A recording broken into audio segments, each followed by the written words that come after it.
Chers frères et sœurs, c'est avec une grande joie que je vous retrouve dans ma chaîne YouTube pour la troisième partie de cette série que j'ai commencée, que le Père Saint-Esprit m'a montré. Cette série qui s'intitule Notre identité précède notre avenir. Chers frères et sœurs, c'est très important. Notre identité précède notre avenir.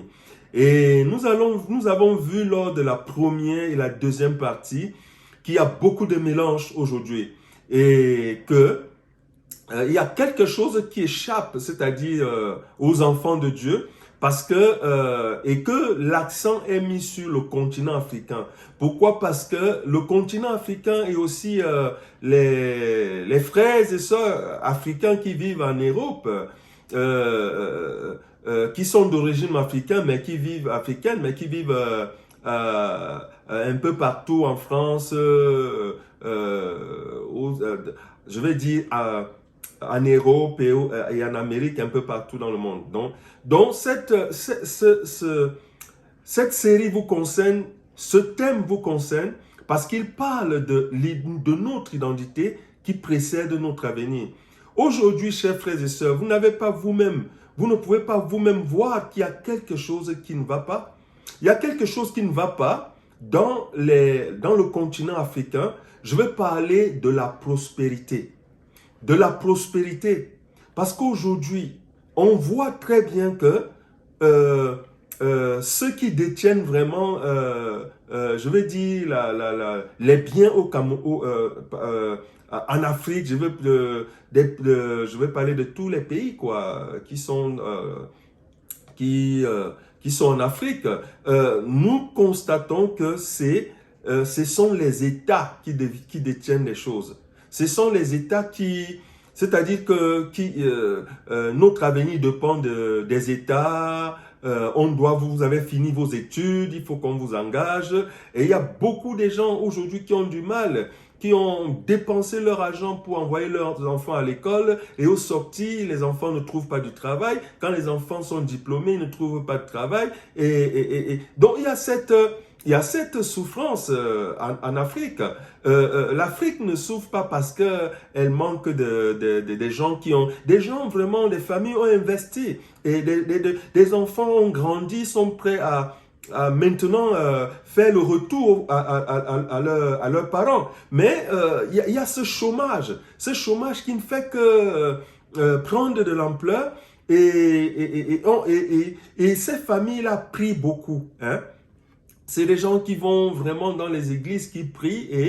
Mais le Saint-Esprit m'a révélé une chose. C'est que vraiment, chère famille, Dieu a béni vos enfants. Dieu a béni vos enfants depuis le sein maternel. Mais Dieu n'a pas besoin qu'on rajoute les choses. Dieu n'a pas besoin parce que nous avons vu dans la première et la deuxième partie que l'histoire de Jacob et son frère Ésaü. Et nous poursuivons dans la troisième partie, nous allons encore parler de la vie de Jacob. Si vous venez je vais dire de commencer, c'est-à-dire, je vais dire que si vous avez tout de suite, vous êtes retrouvé dans la troisième partie, je vous conseille de commencer, de voir la première partie et la deuxième partie pour comprendre pour être dans le message, quoi. Pour comprendre le sens de ce que le Saint-Esprit m'a montré. Donc c'est important.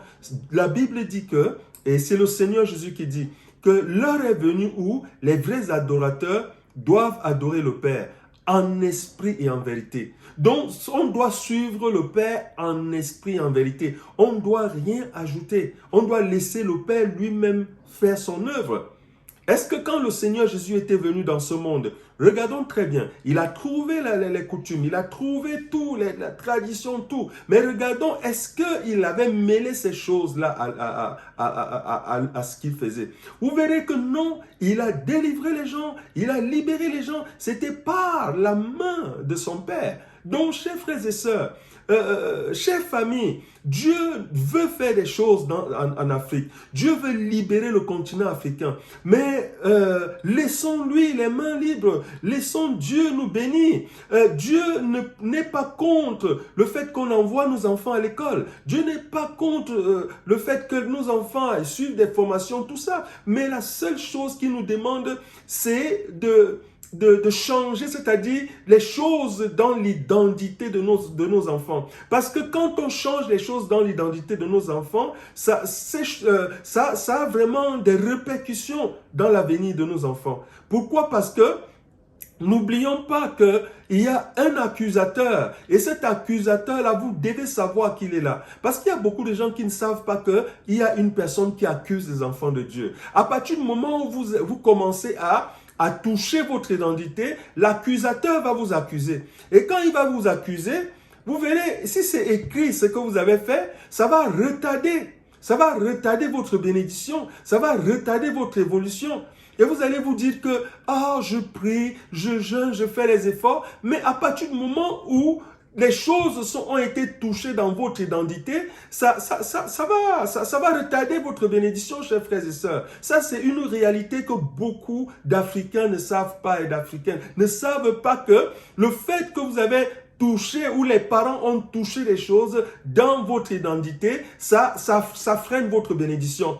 Je veux parler de la prospérité. Et vous verrez même que ça peut avoir des répercussions même dans votre avenir. Pourquoi? Parce que l'accusateur, lui, il va aller dire, il dira à Dieu que ton enfant a modifié son identité. Donc, comme il a modifié son identité ne va plus de pair avec ce que toi, tu as planifié. Donc, quand il dit ça, n'oublions pas que notre Père est 3 fois saint.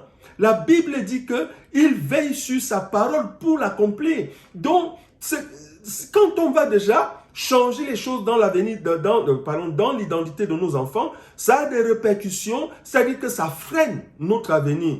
Et c'est ça, chers frères et sœurs. Et nous avons un exemple ici. Nous avons un exemple. Il y a même quand j'étais jeune chrétien, il y a des pasteurs qui prêchaient sur l'histoire de Jacob et d'Ésaü et qui donnaient raison à Rebecca. Alors que Rebecca n'a pas raison. Rebecca, ce qu'elle fait, elle plonge son fils dans une vie de souffrance. Parce que le fils aîné n'avait pas besoin d'aller recevoir la bénédiction de son père. Non, Dieu l'avait déjà béni. Je veux parler du fils cadet. Le fils cadet n'avait pas besoin d'aller prendre la bénédiction de son frère aîné. Non, il n'avait pas besoin parce que Dieu l'avait béni dans le sein maternel. Dieu nous bénit depuis le sein maternel. Donc, chers frères et sœurs, chères familles, vraiment essayons de voir aujourd'hui, si nous ne prospérons pas, si tu ne prospères pas, si les choses n'avancent pas dans ta vie, n'accuse pas. Regarde, commence à examiner ton identité. Commence à t'examiner. Est-ce que vraiment tu as la date de naissance, je vais dire celle je vais dire officielle, quand je dis officielle, la vraie date de naissance de quand tu étais né. Est-ce que c'est cette vraie date de naissance qui figure dans ta carte d'identité ou dans ton acte de naissance? Donc c'est important, c'est des choses que nous négligeons, mais il y a un accusateur. Et ici, chers frères et sœurs, nous allons poursuivre notre lecture dans Genèse. Nous sommes toujours dans Genèse, mais Genèse chapitre 33. Ici, chers frères et sœurs, Genèse 33, et nous lisons à compter du premier verset. N'est-ce pas, Jacob avait pris la bénédiction de son son frère aîné Ésaü. Et il y a une vérité ici. Et Jacob a fui, il est allé dans un autre pays, dans une autre ville, puisque c'était toujours en Israël. Et là-bas, pendant 20 ans, on regarde ici, la seule chose que Jacob a eue, c'est les femmes et les enfants. Alors que Ésaü, son frère, qui était privé de la bénédiction, Ésaü a eu les enfants et les femmes, mais Ésaü a eu ce que Jacob n'avait pas. Ésaü a été riche. Ésaü était riche. Donc, qu'est-ce qui s'est passé? Comme Rebecca c'est-à-dire qu'elle a privé, c'est-à-dire le fils aîné de la bénédiction qu'il doit recevoir de son papa, en amenant son fils cadet. Donc Dieu, pour lui montrer que ce n'est pas parce que tu as fait ça que ton fils cadet va prospérer. Non, il a pris les biens que le fils cadet devait avoir, il l'a donné au fils aîné. Il a donné à Ésaü. Vous allez voir, non seulement Ésaü était riche, mais Ésaü était devenu puissant. Ésaü était devenu un roi. Il était roi. C'est important que vous compreniez. Ésaü est devenu roi. Il avait une armée. Il avait voilà, il est devenu roi. Donc Dieu a élevé le fils aîné pour montrer que ce n'est pas le fait qu'on change, c'est-à-dire c'est-à-dire qu'on mélange les coutumes avec la parole de Dieu et que les choses vont, au contraire, c'est l'inverse. On freine la bénédiction. Donc c'est pour cela, chers frères et sœurs, notre Père n'a pas besoin de traditions pour nous bénir. Notre Père n'a pas besoin qu'on l'aide. Il y a une parole qui dit « Aide-toi et le ciel t'aidera ». Cette parole-là, c'est du pur mensonge. Dans la Bible, j'ai médité plusieurs fois dans toute la Bible. Et il n'y a pas un chapitre où c'est écrit « Aide-toi et le ciel t'aidera ». Non, c'est faux. Ça, c'est une parole que les hommes ont créée. C'est les hommes aussi qui ont créé aux âmes bien nées la valeur n'attend point le nombre d'années. Ce n'est pas écrit dans la Bible. Donc, chers frères et sœurs, nous savons depuis le commencement, quand Dieu avait mis Adam et Ève dans le jardin d'Éden, il avait mis ses prescriptions. Il avait dit, vous ferez, si vous ne ferez, il y a des choses que vous ne ferez pas. Donc, et c'est comme ça que notre Père a commencé. Et même quand il a fait sortir le peuple d'Israël d'Égypte, il a mis ses commandements devant.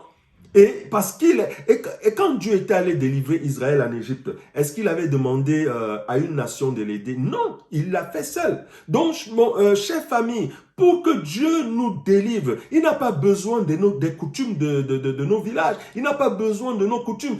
Faisons-lui confiance. Dieu va nous délivrer. Donc, c'est important, chers frères et sœurs. Ce que la maman ce que Rebecca a fait, vraiment, ça a été vraiment une abomination devant Dieu. Et Dieu a plutôt pris la bénédiction qu'elle croyait que son fils cadet allait recevoir. C'est plutôt le fils aîné. Donc, vous allez comprendre que maintenant, Jacob entre dans une vie de souffrance. Ce n'était pas facile. Pendant 20 ans, jour pour jour, la souffrance, il a travaillé comme serviteur. Pendant que lui, il travaille comme serviteur, son fils son frère aîné, qui était privé de la bénédiction, est plutôt devenu un roi. Donc, suivons. Et 20 années plus tard, on dit à Jacob que, parce que Jacob a pris il avait déjà marre de rester chez son oncle, il a pris tous ses enfants, sa famille, il a commencé il est parti de la ville où habitait, parce qu'il est resté 20 ans chez son oncle. Il a eu des enfants et il avait ses 2 femmes. Et à un moment donné, Dieu lui a dit de partir parce que Dieu, notre Père, il est amour, il lui a dit maintenant pars. Et pendant qu'il partait, il était sur le chemin avec toute sa famille.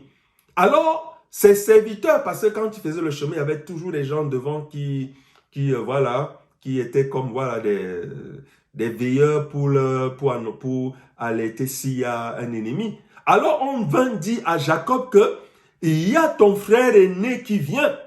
Et ton frère aîné qui vient, il vient vraiment comme il est en train de venir. Là, il n'est pas seul. Il y a une armée avec lui. Et puisque Jacob apprend que son frère vient avec une armée, vous allez voir, alors que quand le père avait béni par erreur le fils cadet, il lui avait dit que les frères de ceci viendront se prosterner devant toi. Mais vous allez voir que c'est plutôt Jacob qui a eu la bénédiction. C'est lui qui va se prosterner devant son frère. Il va demander à toute la famille de se prosterner devant. Donc, ça veut dire que c'est plutôt, ça veut dire que la maman avait plutôt pris, elle avait donné la bénédiction en faisant cela au fils, à Ésaü, son fils aîné. Donc, pourquoi? Parce que elle avait mélangé les coutumes et la parole de Dieu. Les coutumes et la parole de Dieu ne vont pas de pair, chers frères et sœurs. Si on nous dit quelque part que vraiment la Bible n'est pas contre le fait qu'on te lave, on te fait ceci, non, la Bible est contre parce que la parole de Dieu nous suffit. Donc, je vais faire la lecture, chers frères et sœurs. Et Genèse 33, et nous lisons à compter du premier verset. Jacob leva les yeux et vit arriver Ésaü accompagné de 400 hommes. Et les 400 hommes là c'est une armée. Il repartit ses enfants entre Léa et Rachel et les deux servantes. Il les plaça en avant et les servantes avec leurs enfants, ensuite Léa avec les enfants et ensuite Rachel avec Joseph. Lui-même passa devant et, suivant très bien, et se prosterna à terre 7 fois. On dit que Jacob allait vers son frère. Quand il allait vers son frère, il a vu son frère. On dit il se prosterna à terre 7 fois, jusqu'à ce qu'il soit auprès de son frère. Ésaü courut à sa rencontre et l'embrassa et se jeta sur son cou et lui dit, et lui donna un baiser en pleurant, parce que Dieu avait béni Ésaü. Ésaü leva les yeux et vit les femmes et les enfants et dit, ce sont ceux qui sont là? Jacob répondit, ce sont les enfants que Dieu, dans sa grâce, a donnés à ton serviteur. Donc, c'est lui qui est le serviteur. Et les servantes s'approchèrent et leurs enfants et se prosterneront. Léa et ses enfants s'approchèrent aussi et se prosterneront. Ensuite, Joseph et Rachel s'approchèrent et se prosterneront. Et Ésaü dit à quoi destines-tu ce camp que j'ai rencontré? Jacob répondit, Jacob répondit, si j'ai obtenu la faveur, il dit, si j'ai obtenu la faveur de mon Seigneur. Ésaü dit, je suis dans l'abondance. Suivons très bien. Ésaü dit à Jacob, qu'est-ce qu'il lui dit? Parce que Jacob va lui dire, mais va lui proposer de prendre les chèvres, les brebis. Et qu'est-ce qu'il lui dit? Je suis dans l'abondance, mon frère. Garde cela pour toi. Donc, je vais m'arrêter là, au niveau de la troisième partie. Mes chers frères et sœurs, je voudrais attirer notre attention. Est-ce que nous avons compris, hein? Notre identité précède notre avenir. Et avant de m'arrêter même, j'aimerais que nous lisons rapidement encore dans Genèse 32, juste pour voir.